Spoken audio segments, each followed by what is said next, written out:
Howdy everyone, it's me once again, the one and only Killer Rodan. And today, as you can see, I'm still continuing my Disney movie marathon where I'll be talking about their Disney movies, of course, TV shows, merchandising, I don't know. If it's related to Disney in any shape or form, then of course I'll be talking about it. So here we are, I suppose. So I guess I'll be talking about a TV show. I just figured I might as well, since I don't talk about TV shows all that often, really. And yes, it's the Star Wars TV show. And yes, I know I'm aware of the fact that this show has become pretty controversial with Star Wars fans, but I'm gonna just put all that to aside, okay? All the complaints on all the controversy. I'm just gonna put all that to aside and just review this as a show because, well, it's a show that has Star Wars characters. And that's it. Yeah, I was thinking to review every individual episode since this season isn't really all that long. Not really. It's only like what, several episodes, I guess, but I decided not to do that because I just figured I'd just do it all in one video and just leave it at that instead. So, okay. And, okay, I do have some complaints and I do have some positive things to say. It's just that I don't want to be repeating too much, really. Anyway, of course, let's talk about the plot, shall we? So, here we go. Oh, yes. And for this specific story, this takes place like quite some time before the prequel trilogy, like way, way before the prequel trilogy. But they do some foreshadowing, like little hint, hint, nudge, nudge, wink, wink towards the prequel trilogy to some extent, I guess, like the whole virgin birth and whatnot. I'm not gonna say what happened to who because like it's spoilerly, but if you've seen the show, you already know what I'm talking about. There's a whole virgin birth that does come into place, like what happened to Anakin Skywalker. That does kind of thing. So yeah, there are some references that do play for the Star Wars prequel trilogy, even though despite the fact that that's supposed to be taking place like eons and eons prior to that. Ultimately, what I'm trying to get out here, what's going on here is that without getting too much into nitty gritty, in the grand scheme of things, what's going on here is somebody out there is killing Jedi. The Jedi is being murdered for some bizarre reason. Like, what's going on? Why does it have to be a thing? Why do they have to die? So ultimately, as you can guess yourself, there was this whole thing, this whole guess I guess you can call it this killing spree, this murder spree, leads to this investigation that gets into this shocking crime. The putting bed pits this respectable Jedi against this dangerous warrior from his past. Yes, of course. There's also this one woman. Yes, this woman right here, folks. She comes into the story. She has a pretty important role in the grand scheme of things. And yes, she has done some quite a few things that, let's just put it this way, puts her against some other characters as well. Because not everyone in the storyline is agreeing with what she's doing. Point being is that, yes, her views put her against the other characters, the other Jedi's, which shows you that not even the Jedi characters could get along. I mean, that's nothing new, really. Even the bad guys, the villains of the stories in Star Wars, even the villains themselves had fought each other as well. So in other stories, of course. Anyway, point being is that there's a bit of conflict going on with her. So of course, which just makes this entire thing seem more dramatic than it should be. And yes, of course, we have to have some kind of drama within the story because, as I said multiple times before, if there's no if there's no conflict, then there's no drama. If there's no drama, then there's no story. And if there's no story, then there's no reason for me to care. And that definitely goes into a whole drama territory kind of a thing. And that's what they want to do here, quite obviously. But of course, things get more crazy and more wild as things continue to evolve because there's this whole bit with clues. Like that gets more chaotic. The characters themselves will travel down a dark path where these sinister, bizarre forces that will be revealed. So, well, like, what's going on here? Like, what's happening exactly? So things get rather chaotic, as you might think. So it gets more bizarre, of course. But anyway, that's pretty much what this show is trying to do in the grand scheme of things. I mean, yes, there are other important piece of information I would like to bring up, of course. But anyway, but bottom line, the people who are responsible for the show, they're trying to do this kind of grim Star Wars kind of a thing, which is fine. I mean, okay, they've done that before, they've done that already, but that's pretty much the mindset they're trying to do it. Trying to do this like the suspenseful, dark, greedy kind of a Star Wars thing, which I'm all for, by the way. I didn't mind it really, but yeah, that's just me. I tend to watch stuff that's really gloomy anyway, so I was pretty fine with that, actually. So there's that.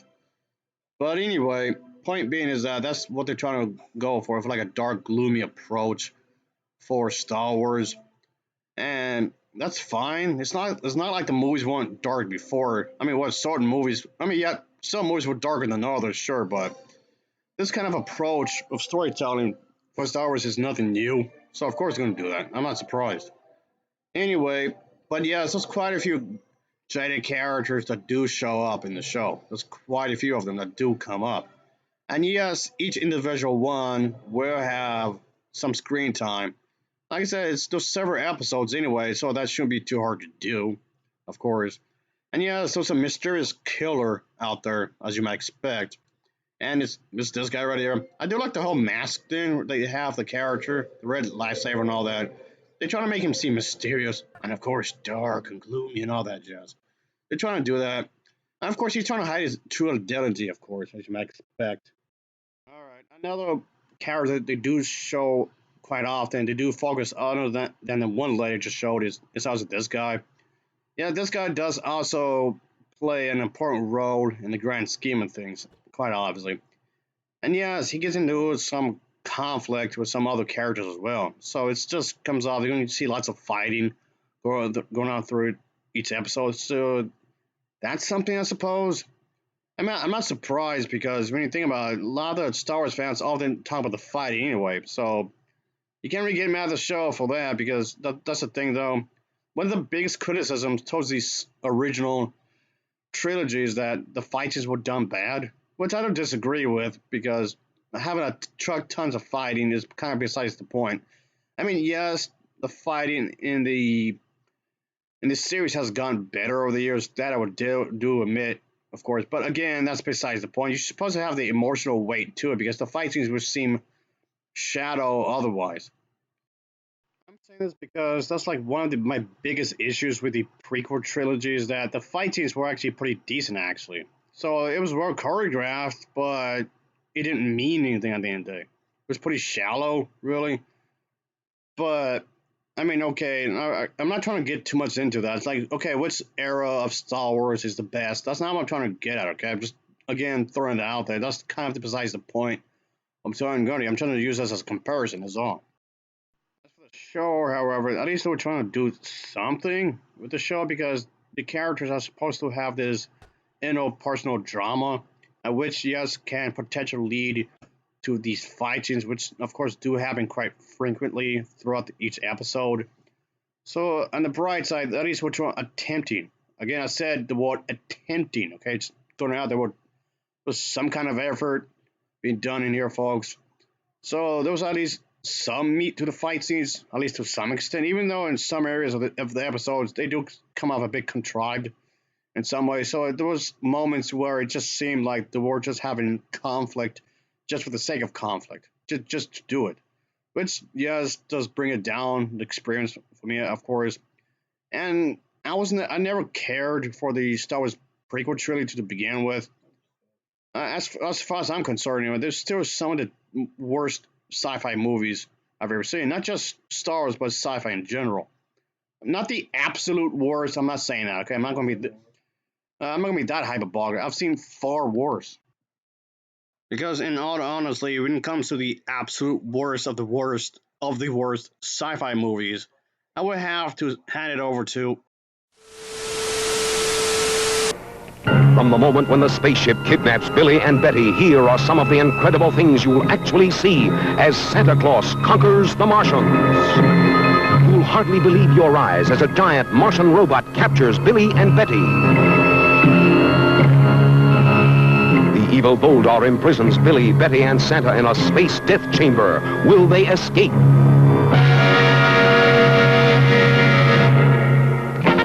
The people of Earth give the signal that...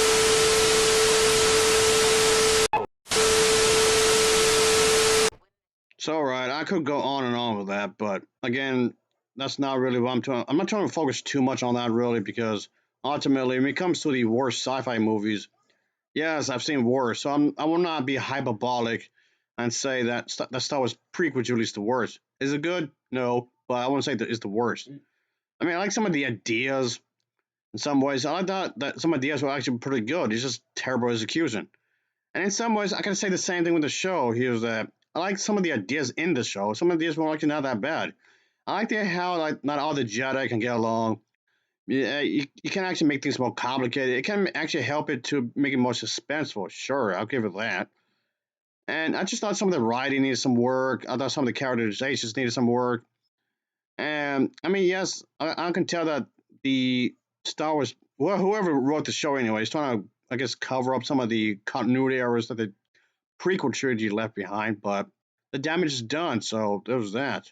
So I guess there was some effort trying to fix up the continuity to some extent.